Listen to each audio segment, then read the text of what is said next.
हरे कृष्णा, कैसे हो आप सभी लोग। आशा करती हूँ आप सभी परम मंगल में होगे, स्वस्थ होगे, अच्छे होगे। सबसे पहले आप सभी को रंग भरनी एकादशी की अनंत और अनंत शुभकामनाएं। अच्छा, हमारे ब्रज में ना ये जो आमला की एकादशी है, इसको रंग भरनी एकादशी के नाम से ही संबोधित किया जाता है, इसलिए मेरी जबान पे ये रंग भरनी एकादशी का नाम ही चढ़ा हुआ है। 10 तारीख को रंग भरनी एकादशी है। इस एकादशी की खासियत ये होती है कि इस एकादशी पे परिक्रमा करने का बड़ा विशेष महत्व होता है।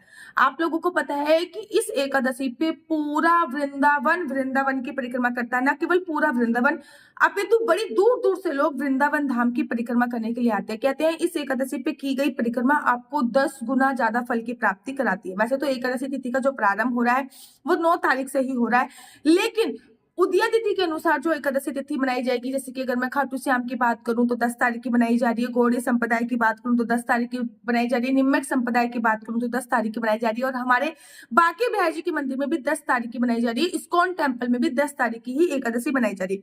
पूरे भारतवर्ष में 10 तारीख की एकादशी बनाई जा रही है। इसको आमला की एकादशी भी बोलते हैं। तो अगर आप श्री धाम वृंदावन जा सकते हैं, बहुत अच्छी बात है। वृंदावन में जाके वृंदावन की परिक्रमा कर लीजिए, इससे सर्वोत्तम तो कुछ भी नहीं। कहते हैं इस दिन एक परिक्रमा करने पे आपको 10 गुना ज्यादा परिक्रमा का फल प्राप्त होता है। क्यों?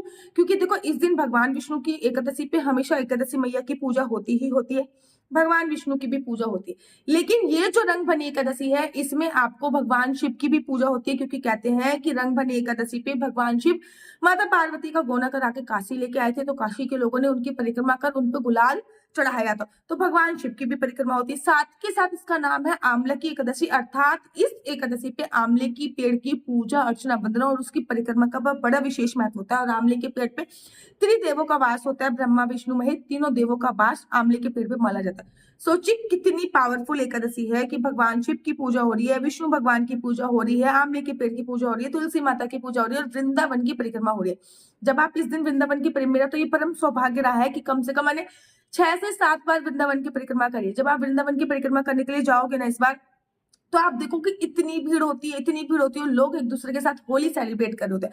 अगर आप होली खेलने के पर्पज से वृंदावन की परिक्रमा करना चाहते हो तो मेरा सजेशन है 9 बजे से लेकर 3 बजे तक के बीच में कीजिए। और अगर आप परिक्रमा करने के पर्पज से ही कि भैया कोई मेरे साथ होली ना खेले, मैं भगवान का नाम लेकर अच्छे से परिक्रमा करूं, तो आप 8 बजे से पहले सुबह सुबह परिक्रमा कीजिए या शाम को 6 बजे के बाद परिक्रमा कीजिए, तो आपको परिक्रमा ही होगी। लेकिन इस एकादशी पे परिक्रमा अवश्य कीजिए। अगर आप वृंदावन जा सकते हो, बहुत अच्छी बात है, वृंदावन जाइए, परिक्रमा कीजिए वृंदावन की। लेकिन वृंदावन नहीं जा सकते तो घर पे रह के भी आपको परिक्रमा अवश्य करनी है। अब घर पे रह के आपको परिक्रमा कैसे करनी है, इस पे ये वीडियो में आपको लोगों को बताती हूँ। सबसे पहले आपको एकादशी पे जो भी आपका नित्य नियम का कार्य है, आपको वो करना है। सुबह सुबह उठना है, पानी में गंगा जल और आंवले का रस डाल के स्नान करना है, पीले रंग के या फिर लाल रंग के वस्त्र इत्यादि पहनने हैं, पूजा अर्चना वंदना करनी है, संकल्प लेना है, संकल्प लेने तक पूजा अर्चना वंदना करनी। अब बारी आती है परिक्रमा।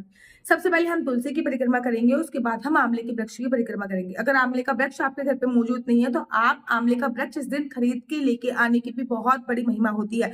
इस दिन आंवले का वृक्ष दान करने की भी बहुत बड़ी महिमा होती है। आंवले का वृक्ष किसी भी विद्यालय में लगवाने की बहुत बड़ी महिमा होती है। तो इस दिन आंवले के वृक्ष की परिक्रमा करना भी बहुत इंपॉर्टेंट बोला था। तो सबसे पहले घर पे तुलसी जी की परिक्रमा करेंगे।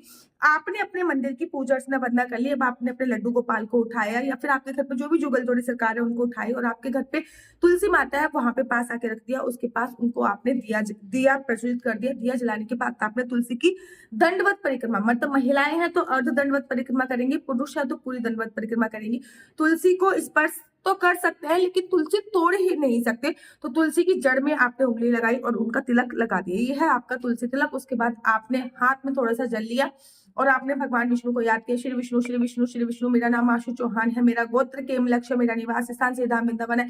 आज मैं पूरी विधि विधान से रंगमनी एकादशी पे तुलसी मैया की परिक्रमा कर रही हूँ। भगवान मुझे वृंदावन की परिक्रमा का फल प्राप्त करे। जो भी आपकी सामग्री है वो आपने तुलसी मैया के गमले के पास ही समर्पित कर दी। ठीक है ना। जल से भी संकल्प ले सकते हैं, ठीक है, सुपारी से संकल्प ले सकते हैं, लौंग से संकल्प ले सकते हैं, ठीक है ना। कुछ नहीं मिले तो जल से संकल्प।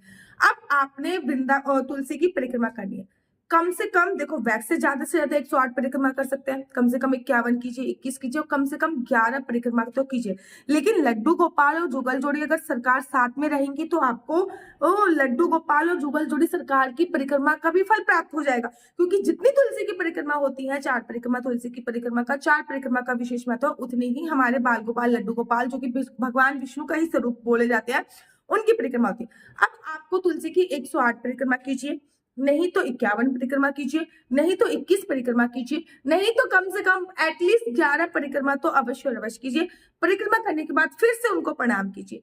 अब आपको जाना है आंवले के वृक्ष के पास, यहाँ पे भी आंवले का वृक्ष हो वहां पे चले जाइए और एक सूत जरूर लेके जाइए। आंवले के वृक्ष को सूत बांधते हुए कम से कम पहले संकल्प लीजिए।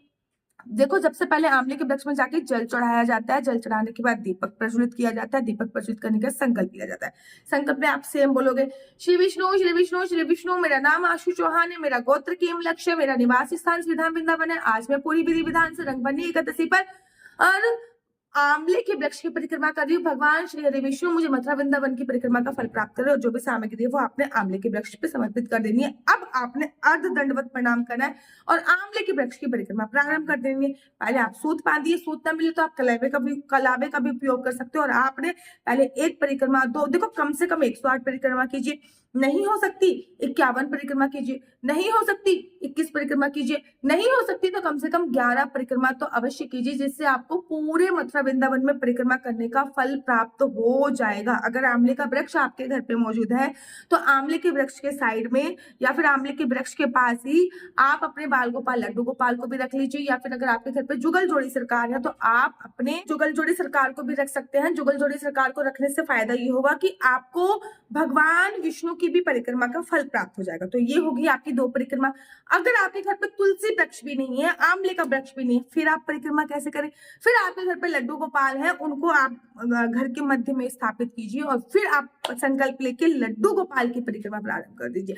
जब लड्डू गोपाल की परिक्रमा कर रहे होगे तो मन में ये भाव आना चाहिए कि आप वृंदावन की परिक्रमा कर रहे हो, या फिर अगर जुगल जोड़ी सरकार है तो उनकी परिक्रमा का प्रारंभ कर दीजिए। अगर उनकी परिक्रमा करने की भी जगह नहीं है तो भैया जिस भी मंदिर में आप पूजा करते हो वहीं पे खड़े होके, हाथ जोड़ के उसी जगह पे खड़े होके कम से कम 7 परिक्रमा अवश्य कीजिए। इससे आपको वृंदावन की परिक्रमा का फल प्राप्त। देखो, परिक्रमा आप कर रहे हो लेकिन आपके मन में आपको ये सोचना चाहिए कि आप वृंदावन की परिक्रमा कर रहे हो। परिक्रमा चाहे आप पीपल के पेड़ की कर रहे हो, परिक्रमा चाहे आप आंवले की वृक्ष की कर रहे हो, परिक्रमा चाहे आप तुलसी के पेड़ की कर रहे हो, क्योंकि इन तीनों परिक्रमा पर रंगभरनी एकादशी का विशेष महत्व होता है। लेकिन मन ये चलना चाहिए कि मैं वृंदावन में परिक्रमा कर रही हूँ, राधे राधे का नाम लेते हुए आपको परिक्रमा करनी है। इस एकादशी पे परिक्रमा का बड़ा विशेष महत्व होता है, तो प्लीज इस एकादशी पे परिक्रमा अवश्य करें। बाकी एकादशी की पूजा विधि ऑलरेडी मेरे यूट्यूब चैनल पे डली हुई है। मेरा नंबर आपको नीचे स्क्रीन पे दिख रहा होगा। मेरा नंबर है 4 बार 9 20 25 65। दोबारा से रिपीट करती हूँ, 4 बार 9 20 25 65। आपका बच्चा जॉब करेगा या बिजनेस करेगा? बिजनेस करेगा तो किस फील्ड में बिजनेस करेगा, जॉब करेगा तो किस सेक्टर में जॉब करेगा, आपके बच्चे का लकी नंबर क्या है, लकी कलर क्या है, ये सभी जानकारी आप मेरे कुंडली के माध्यम से प्राप्त कर सकते हैं। संतान प्राप्ति कब होगी, मेडिकल ट्रीटमेंट से संभव होगी या नॉर्मल होगी, शादी का योग्य कब बन रहा है। अगर आप हर उपाय कर करके थक चुके हैं तो प्लीज आप मेरे कहने पे अपना नेम करेक्शन अवश्य कराइए। जब आप अपना नेम करेक्शन कराओगे तो आपको बहुत ज्यादा सुखद फल की प्राप्ति होने वाली है। याद रखिए, कुंडली देखना बिल्कुल भी फ्री नहीं है। कुंडली देखने के थोड़े से चार्जेस और इस नंबर पे मुझसे किसी भी प्रकार से कोई भी क्वेश्चन आंसर पूछने के लिए फोन मत कीजिए। ये नंबर केवल और केवल कुंडली दिखाने के लिए है।